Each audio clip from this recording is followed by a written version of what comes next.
Welcome to lesson number 8. Today we're going to be looking at transformations of trig functions part 2. And we're going to be focusing on the C and D parameters in both the sine and cosine primary trig functions. And we're going to start with looking at example number 1, where we want to describe how the graph of the given function compares to the graph of y is equal to sine x, where x is in degrees. So first of all, I have this x value that's this 30 degrees that's associated with this x value. What this means is x is getting replaced with x minus 30 degrees. This is going to result in a horizontal translation.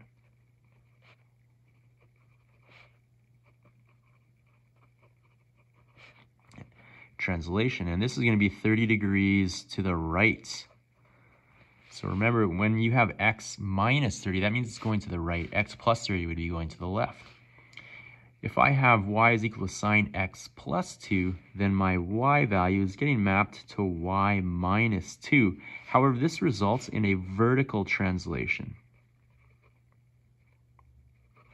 A vertical translation 2 units up.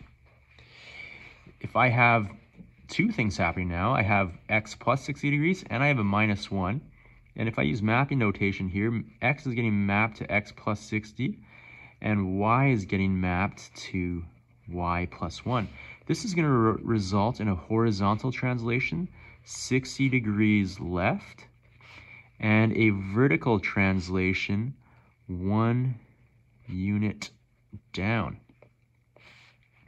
Here I have y being mapped to y minus 45 and x being mapped to x minus 45 degrees. This is going to result in a vertical translation 45 units up and a horizontal translation 45 units to the right. Sorry, the video was a little crooked there. Now, with trig functions, whenever we have a horizontal translation, we actually call it a horizontal phase shift.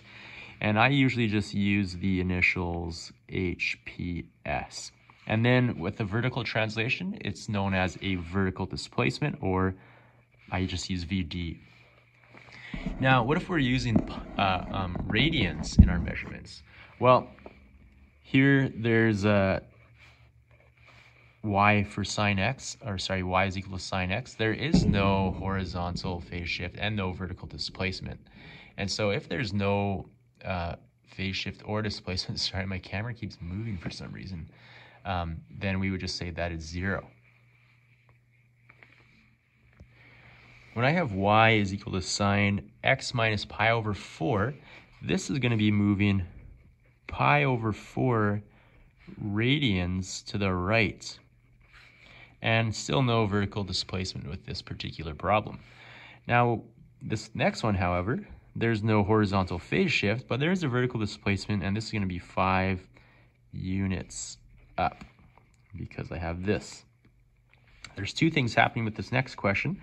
First of all, I have 3 pi over 2 radians to the left, and I have pi units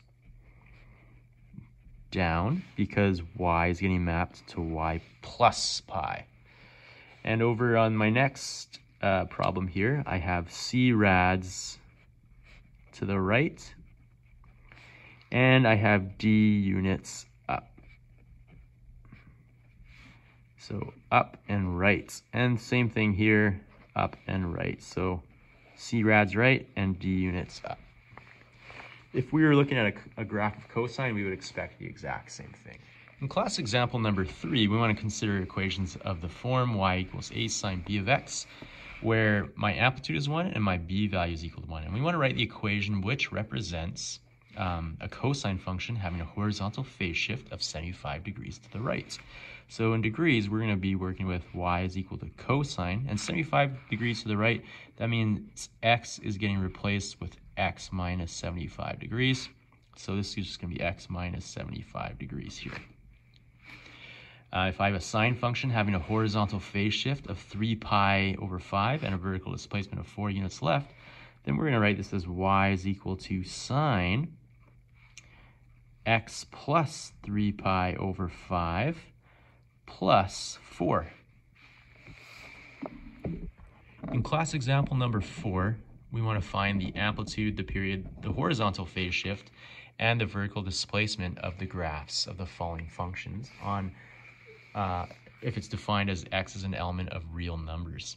So first of all, here's my amplitude, my b value, here's my c value, and my d value. So let's work with a is equal to 2, and that means that the amplitude is 2 units. My b value is 3, which means the period is equal to 2 pi divided by the b value, which is 3, so 2 pi over 3 rads. My c value is equal to negative pi. This means that I have a horizontal phase shift pi rads left. And then my d value is negative 4, and this results in a vertical displacement 4 units down. And yeah, I think you could probably do the same thing over here. And actually, let me do this one because this one, there's one slight difference. So I have an a value, which is equal to negative 2/3. I have a b value of 1/4, a c value, which is equal to pi over 12. And now I have a d value of 3. So first of all, my amplitude is equal to positive 2 over 3 units. The period, however, this time is equal to 2 pi divided by 1/4. This would be equal to 8 pi rads. I have pi over 12, so this is a horizontal phase shift of pi over 12 radians to the right. And then I have a vertical displacement of 3 units up.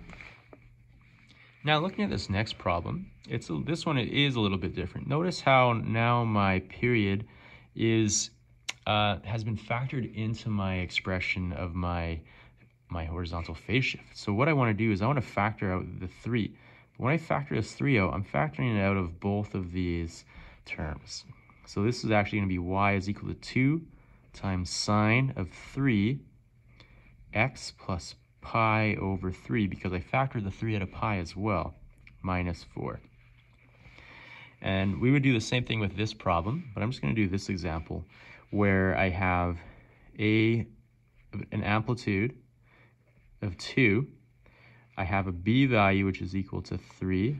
I have a c value, which is equal to negative pi over 3, and a d value, which is equal to negative 4. So my amplitude of 2 units. I have a period here of 2 pi divided by b, which is 3, and that's radians.